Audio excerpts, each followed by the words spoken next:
आपण पाहत आहात ए स्टार न्यूज चॅनल आणि हे आहेत आजच्या ठळक बातम्या। सेलू उपजिल्हा रुग्णालयातील डॉक्टरांचा रुग्णांच्या जीवाशी खेळ।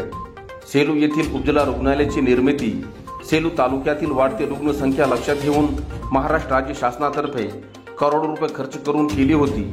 मात्र सेलू उपजिल्हा रुग्णालयात कवडीचे उपचार होत नसल्याची परिस्थिती निर्माण झाली आहे। डॉक्टरांची गैरहजेरीमुळे रुग्णांची गैरसोय होत आहे। आज दिनांक 21 जून शुक्रवार रोजी सेलू उपजिल्हा रुग्णालयात डॉक्टरांची बैठक असल्याने सकाळपासून ते संध्याकाळपर्यंत दोनच डॉक्टरांनी कारभार सांभाळल्याचे पाहावयास मिळाले। सकाळी 10 वाजता सेलू तालुक्यातील मोरेगाव येथील 30 वर्षीय तरुणाने विष प्राशन केल्याने उपजिल्हा रुग्णालयात उपचारासाठी दाखल करण्यात आले होते। रुग्णालयातील कर्मचाऱ्यांनी रुग्णास उलटी होण्याचे औषध पाजून आपले कर्तव्य बजावले। मात्र रुग्णाच्या पुढील उपचारासाठी कोणतीही सुविधा करण्यात आली नाही। सकाळपासून ते संध्याकाळपर्यंत सर्व डॉक्टर बैठकीच्या नियोजनासाठी एवढे व्यस्त होते की त्यांना रुग्णालयात आलेल्या रुग्णांना पाहण्याची सुद्धा गरज भासली नाही।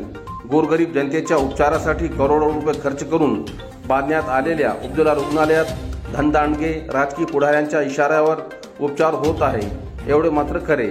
ड्युटीवर असलेले डॉक्टर आपल्या खाजगी रुग्णालयात व्यस्त असल्याने सेलू उपजिल्हा रुग्णालयात उपचारासाठी येणाऱ्या रुग्णांची संख्येत लाक्षणिक घट झाल्याचे पाहावयास मिळत आहे।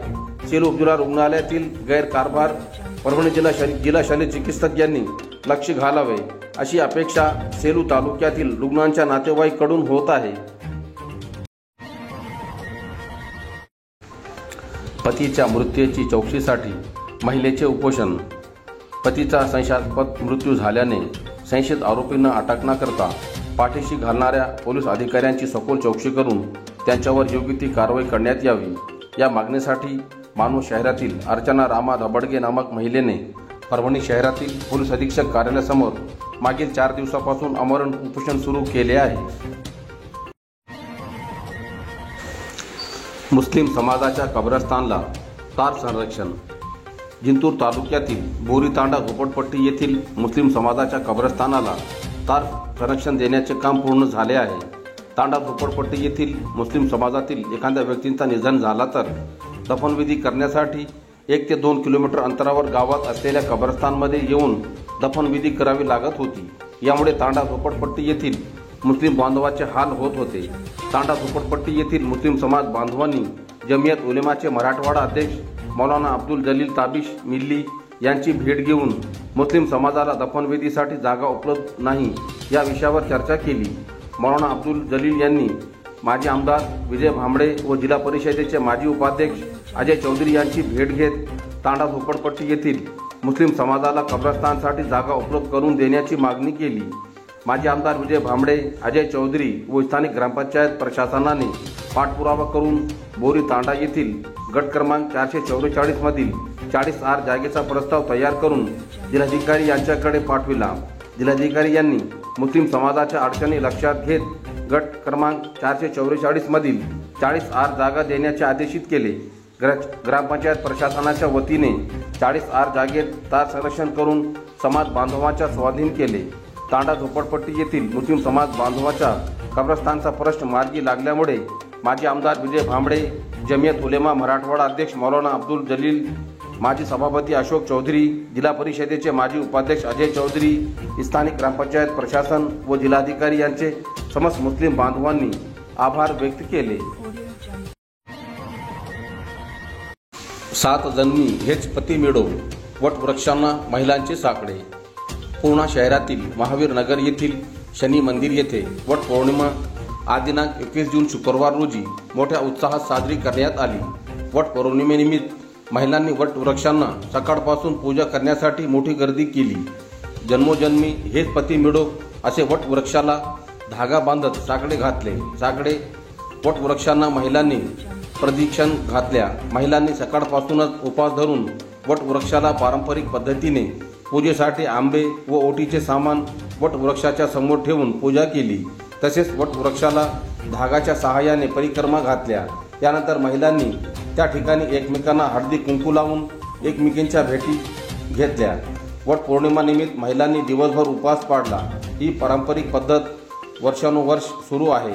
महाराष्ट्र राज्यात वटपौर्णिमेला महिलांनी उपवास धरून हाच पती जन्मोजन्मी मिळो अशी देवाकडे वटवृक्षाला परिक्रमा घालून मागणी करणे सुद्धा सुरूच आहे। या परंपरेमुळे असंख्य महिलांनी वटवृक्षाच्या दिशेने पूजा करण्यासाठी जाताना पाहावयास मिळाल्या। श्रीराम प्रतिष्ठान येथे आंतरराष्ट्रीय योग दिवस उत्साहात साजरा। सेलू येथील श्रीराम प्रतिष्ठान व आर्ट ऑफ लिव्हिंगच्या संयुक्त विद्यमानाने 10वा आंतरराष्ट्रीय योग दिवस आज दिनांक 21 जून शुक्रवार रोजी LKR रोडगे प्रिन्स इंग्लिश स्कूल CBSE स्कूलच्या क्रीडांगणावर पार पडला।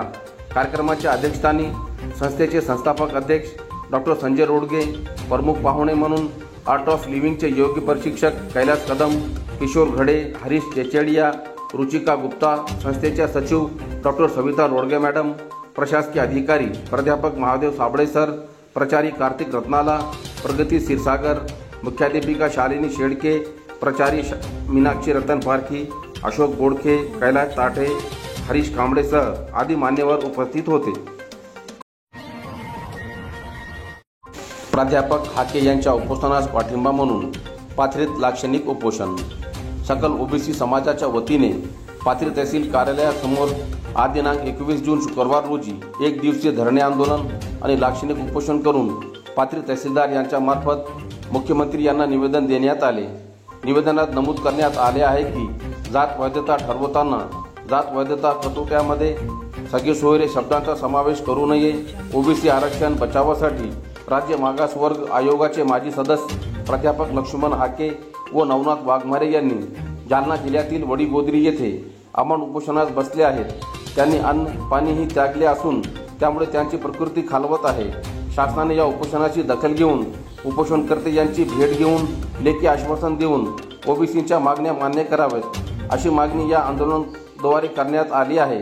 या आंदोलनात सकल ओबीसी समाज बांधव मोठ्या संख्येने सहभागी झाले होते।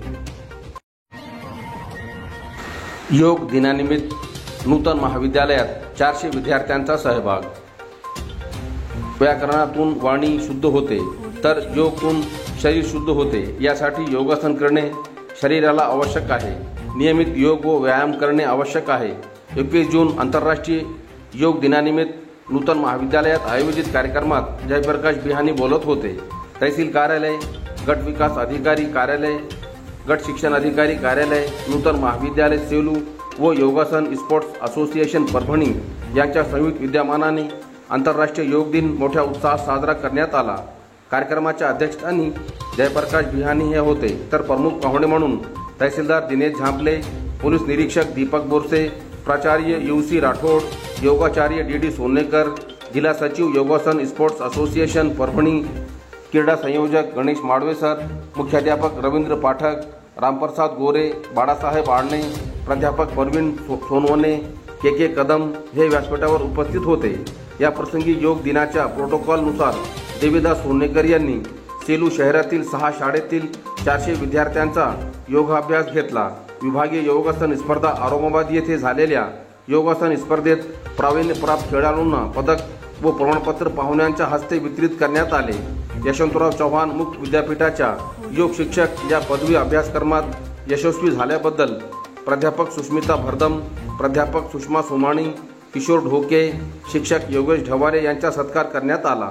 नूतन योग सेंटरच्या योगपटूंनी उत्कृष्ट योगासन प्रात्यक्षिक केले। प्रस्तावित तालुका क्रीडा संयोजक गणेश माडवे सर यांनी केले। मानसिक आरोग्यासाठी योगा साधना आवश्यक, भगवान कुलकर्णी यांचे प्रतिपादन। स्पर्धेच्या युगात जो तो आपल्यात विश्वात धावपळ करत आहे। या धावपळीच्या युगात माणसाला योग्य आहार विहार मिळत नाही, त्यामुळे माणसाचे आरोग्य चांगले राहत नाही। माणसाचे आरोग्य चांगले राहण्यासाठी नियमित योग साधना करणे आवश्यक आहे। नियमित योग साधनेच्या माध्यमातून माणसाचे मानसिक आरोग्य चांगले राहायला मदत होते, असे प्रतिपादन योग अभ्यासक भगवान कुलकर्णी यांनी जागतिक योगा दिन निमित्त आज दिनांक 21 जून शुक्रवार रोजी सेलू तालुक्यातील केमापूर येथे केले।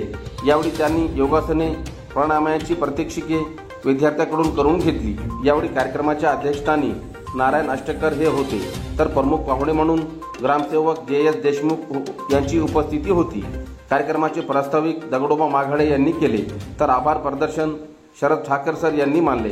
कार्यक्रम यशस्वी करण्यासाठी प्रणिता गाडे, प्रभावती घुगे, अंगणवाडी ताई कल्पना पालवे, शकुंतला आंधळे यांनी परिश्रम घेतले. सेलू नगरपालिकेच्या गालथान कारभारामुळे नागरिक त्रस्त. सेलू शहरात नजर जावी तिकडे गल्लोगल्ली घाणीचे साम्राज्य पसरलेले दिसते.